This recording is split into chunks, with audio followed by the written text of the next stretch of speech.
Rolničky, rolničky, kto vám dal ten hlas? Ježiško, maličký a či Angličák? Ahojte Angličáci, pred rokom sme vám zvonili na tento zvonček, ale dnes sme k nemu pridali rolničky. Viete prečo? Lebo v tejto chvíli spúšťame vianočný predpredaj, a to aj ako lístkov na Angličák, tak aj darčekových voucherov, ktoré môžete darovať pod vianočný stromček. A nebude to darček jeden, ale rovno 3, pretože každému, kto si kúpi voucher alebo lístok do 24. decembra, pribalíme ako darček takúto parádnu Colonnade bušatku a takúto parádnu Angličák čelenku so slovenským znakom od Abraky.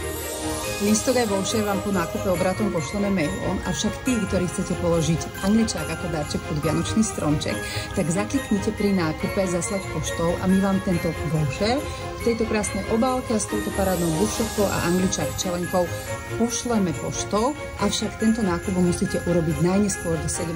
decembra. Takže neváhajte a darujte pod vianočný stromček zážitok, na ktorý sa nedá zabudnúť, lebo Angličák určite takým zážitkom je. A tešíme sa na vás. Na 3. ročníku Angličáku A prajeme veľa krásnych, šťastných úsmevov pod vianočným stromčekom.